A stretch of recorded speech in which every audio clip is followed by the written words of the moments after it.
broken. Good evening, everyone, and welcome back to He Lived. Today we find our passage in 1 Peter chapter 3, verse 15.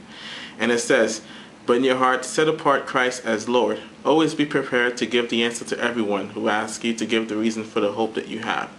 But do this with gentleness and respect." I guess the main focus of this is that we should be prepared. We should be prepared to defend our faith, to share our faith, and to be a resource to anyone who's kind of curious about what we believe and why we believe it. And it kind of made me think of illustration of a buyer and a helper. A buyer would be someone, for example, like I like to go to Best Buys. If I go to Best Buy, I'm a buyer. I normally what I do, I research the product that I want, and I'm very well versed in what it does and what it is.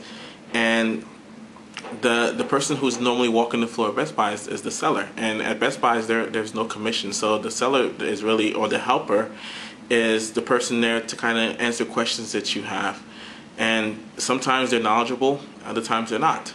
They're there to just kind of be present in case you have a question. And I kind of equate that to us at times.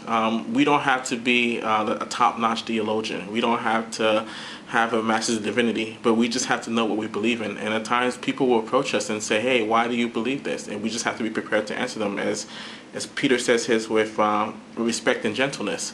And if, just like when I go to Best Buy to buy something, normally the desire to buy that item has been planted in me, whether the previous item broke or I'm just looking for an upgrade. I know that I want to buy that product, and that person might make suggestions, but they're not going to dissuade me or persuade me to buy that product. And it goes back to the same parallel with us, in that if someone's asking us about our faith or is very inquisitive about our faith, because the Holy Spirit has already planted that seed there, and we just have to be present and ready to help move that process along as much as possible. So there'll be no added pressure as far as us being the helper of the Spirit and being able to clarify things. So we're not, and I love the quote that we're winning souls for Christ. The most important thing is just to be there and to make ourselves visible. Have a good night.